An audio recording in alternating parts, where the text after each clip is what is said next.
Jamaah. Yeay. Oh jamaah. Yeay. Alhamdulillah. Ya Allah, udah banyak banget ilmu yang kita dapat tentang keberkahan ya.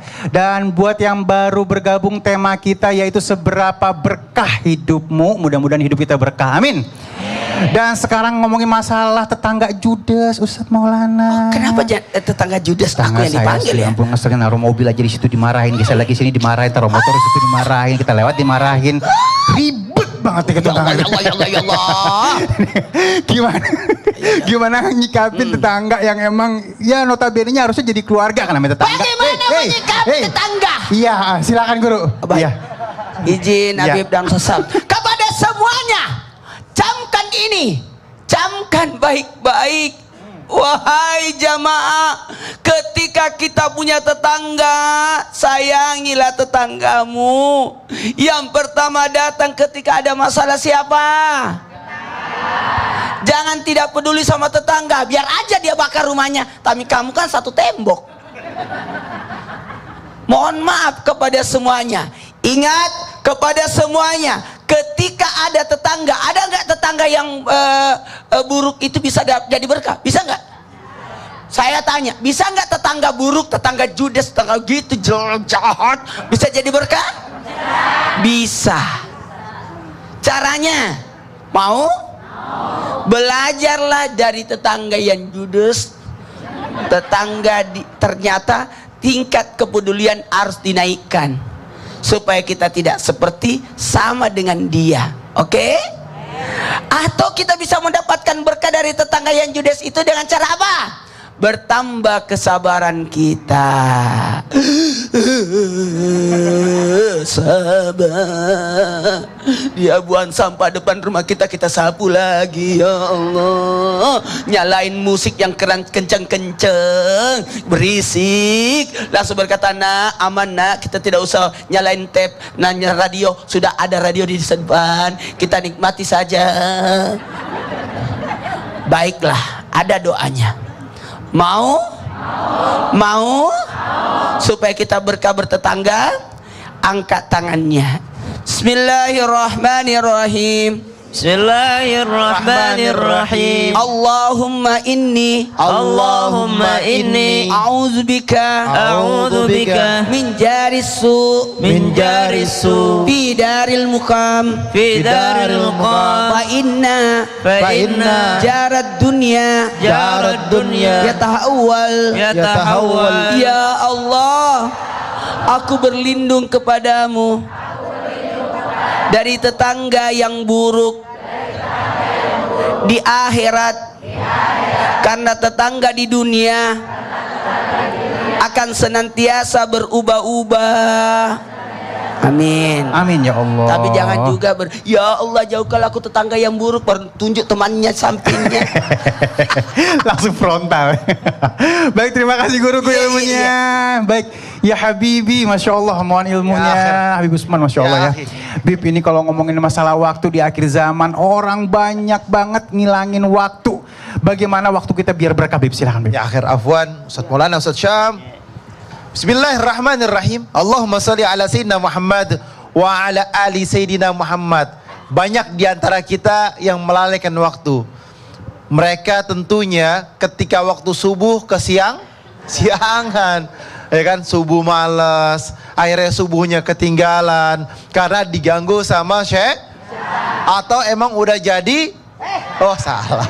Makanya harus mendekatkan diri kepada Allah Subhanahu wa taala agar bisa menikmati ibadah kepada Allah. Kalau dia senang, dia bahagia, dia nikmat, dia akan tentu berlama-lama. Anda cinta dengan makhluk, cinta dengan suami, cinta sama istri, senang berlama-lama. Kalau udah gak demen lama-lama, berarti tandanya udah berkurang. Kalau Anda sholatnya ingin panjang, subuhnya ada qobliyahnya, ada doanya, ada baca angkat tangannya, zikirnya dan lain sebagainya, berarti nikmat dekat dengan Allah Subhanahu wa taala. Ketika dia setelah sholat, dia dekat kepada Allah sampai terbit matahari, pahalanya sama seperti pahala umrah, keberkahan tiada tara, berarti nikmat dia, Masya Allah. Dan juga ketika dia habis qobliyah zuhur, ba'diyah zuhur, sholat duha, sholat apa lagi, qobliyah asar, sholat maghrib, habis itu dia zikir sampai waktu isya. Inilah keberkahan yang tiada tara didapatkan oleh hamba. Banyak di antara kita melupakan waktu. Ibadahnya susah, qobliyah badiahnya tinggal, zikirannya dilupakan, baca wirdul latif setiap paginya nggak ada, baca ratibul haddad atau ratibul hatos setiap habis maghribnya nggak pernah. Maka orang ini jauh daripada kebahagiaan. Kita harus bisa menghargai waktu. Bahkan Allah Subhanahu wa taala berfirman di dalam Al-Qur'an sampai bersumpah dengan nama apa ayat Al-Qur'annya? Wal asr. Wal asri. Dan demi waktu. Sampai Allah bersumpah dengan nama waktu. Karena apa? Karena banyak di antara kita yang melalaikan waktu, melupakan waktu untuk beribadah kepada Allah. Al-akhiratu khairul laka minal ula. Akhirat negeri yang terbaik bagi kita, dan kita akan kekal abadi selama-lamanya di sana. Tapi kita hubbud dunia, cinta dunia, dan berlama-lama di dunia, beranggap dunia kekal selamanya. Inilah yang salah. Wal asri innal insana lafi usrin illa ladzina amanu wa amilus salihati wa tawasaw bil haqqi wa tawasaw bis. Jelas bahwasanya Allah bersumpah dengan nama waktu, dan berharap kita ini menghargai waktu, menghormati waktu, dan juga memahami hidup di dunia ini sebentar. Dan ketika kita melupakan waktu tersebut, kita berarti orang-orang yang rugi. Siapa mereka orang yang rugi? Orang ataupun manusia yang sholatnya ketinggalan, ibadahnya kebanyakan main handphone daripada ibadah. Lebih banyak main handphone daripada baca Quran. Lebih banyak main handphone daripada apa? Daripada hadir di majelis ta'lim. Jauh daripada kebaikan, jauh daripada naungan dan ridhonya Allah Subhanahu wa taala. Wal asri innal insana lafi khusrin illa. Siapa mereka yang mendapatkan keselamatan? Kecuali mereka itu adalah yang mendapatkan keselamatan, yakni mereka yang beribadah kepada Allah, yang beriman kepada Allah, yang salat mendekatkan diri kepada Allah pada waktunya.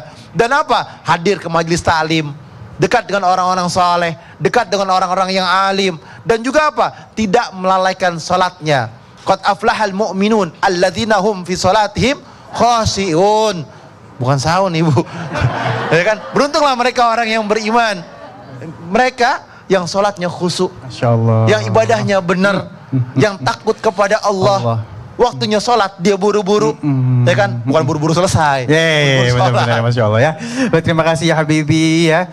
Luar biasa ya, kalau kita utamakan Allah, insya Allah Allah akan utamakan kita ya. Dan baik, sekarang langsung aja kita masuk ke dalam segmen Tanya Dong Ustadz. Kami semua tanya dong Ustadz.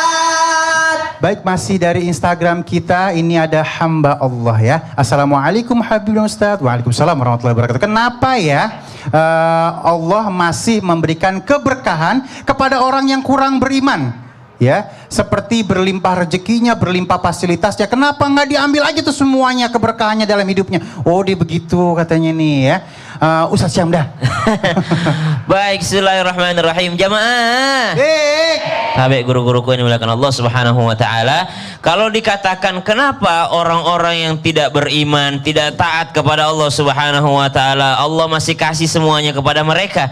Disitulah letak kasih sayangnya Allah Subhanahu wa taala. Ar-Rahman, Allah yang Maha Pengasih, memang ngasih aja terus Allah tuh.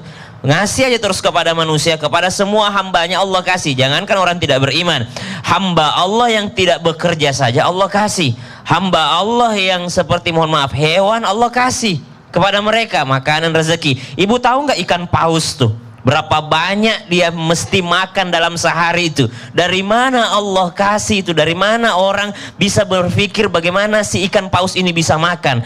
Hanya membuka mulutnya, ikan-ikan kecil masuk ke dalamnya. Subhanallah. Kalau dikatakan Allah pembagi rezeki. Yang kedua, kita mau protes sedikit pertanyaannya. Allah tidak memberikan keberkahan. Jangan disebut keberkahan kepada orang-orang yang tidak beriman kepada Allah Subhanahu wa taala. Ibu mau tahu harta yang berberkah itu seperti apa, Bu? Rezeki yang berberkah itu bukan hanya yang kelihatan banyak, bukan. Rezeki yang berberkah itu yang menyelamatkan kita di dunia dan menyelamatkan kita di akhirat. Kalau harta harta tersebut hanya menyelamatkan kita di dunia, berarti belum berkah namanya itu. Harta yang berberkah itu adalah ketika menyelamatkan seseorang di dunia dan di akhirat. Seperti hartanya Sayyidina Utsman bin Affan radhiyallahu anhu wardahuma, seperti hartanya Sayyidina Abdurrahman bin Auf, menyelamatkannya di dunia sampai di akhirat. Sayyidina Utsman bin Affan sampai sekarang kita masih bisa menikmati hartanya. Ada hotel beliau atas nama beliau di Madinah sana, ada rekening bank atas nama Sayyidina Utsman bin Affan, padahal sudah beribu tahun yang lalu beliau wafat. Subhanallah, itu harta yang berberkah, bukan hanya di dunia tapi sampai di akhirat. Ibu tahu harta ibu jilbab yang paling berberkah jilbab yang mana? Jilbab yang paling berberkah adalah ketika ibu dapat jilbab itu langsung dipakai sholat, itu jilbab yang berberkah. Mau tahu baju yang berberkah itu yang mana? Ketika ibu beli baju itu, ibu langsung pakai untuk sholat, ibu langsung pakai untuk ibadah. Ibadah bajunya apa? Ibadah dipakai berdandan di hadapan suami, berarti bajunya berkah tuh, bukan dipakai berdandan untuk orang lain. Subhanallah, dapat baju baru bukan untuk orang lain, tapi dipakai berdandan di hadapan suami, berarti bajunya berkah. Nanti selamatnya bukan hanya di dunia, tapi juga selamat di akhirat. Punya motor baru, pertama kali motor itu berangkat kemana? Berangkat ke masjid, motornya berkah. Pertama kali dapat mobil baru, mobil itu berkah. Pertama kali dipakai kemana? Dipakai untuk ke masjid, dipakai antar orang tua jalan-jalan biar orang tua happy, dipakai antar pasangan anak-anak ke tempat majelis ilmu, dipakai bawa anaknya ke pesantren, maka mobilnya berkah. Selamat di dunia, selamat juga di akhirat. Tapi kalau kacamata kita hanya dunia, maka kita akan melihat orang-orang yang tidak taat kepada Allah Subhanahu wa taala. Itulah bedanya kacamatanya orang beriman dengan kacamatanya orang tidak beriman. Orang yang tidak beriman hanya menilai dari dunianya saja, tidak memikirkan keselamatan akhirat. Makanya kalau mau harta yang berberkah, bukan yang kelihatan di dunia, tapi yang kelihatan juga nanti di akhirat. Bukankah untuk pertanyaan harta ini lebih berat dibandingkan pertanyaan yang lain? Kalau pertanyaan yang lain, umurmu kau habiskan untuk apa? Ilmumu kau manfaatkan untuk apa? Tapi kalau urusan harta, dari mana kau dapatkan dan untuk apa engkau pergunakan harta tersebut? Dia mendapatkan dari jalan yang halal, dia habiskan dengan jalan yang halal, itu baru disebut dengan harta yang berberkah. Maka dari awal pertanyaannya sudah keliru. Orang tidak beriman kok dikasih sama Allah. Memang Allah kasih. Allah itu Ar-Rahman, Allah itu Maha Pengasih. Tapi beda ketika kita mengatakan Allah itu Ar-Rahim, Allah itu Maha Penyayang. Kasih sayangnya hanya meliputi bagi orang-orang yang taat kepada Allah Subhanahu wa taala. Wallahu taala. Masya Allah. Baik, terima kasih guru. Artinya segala sesuatu yang akhirnya mendekatkan diri kita kepada Allah Subhanahu wa taala, insya Allah itu akan membawa berkah ya. Dan baik, sekarang masih ada pertanyaan lagi dari Instagram juga nih. Yunus Jaludin. Assalamualaikum. Waalaikumsalam warahmatullahi wabarakatuh. Apa benar musibah yang menimpa kita bisa jadi berkah? Bib. Iya, musibah. Kenapa ya? Musibah jadi berkah itu ajab apa ujian? Ketika manusia mendapatkan ujian ataupun cobaan, bisa jadi keberkahan ataupun tidak, tergantung manusia itu. Setelah yang satu ini, jamaah alhamdulillah.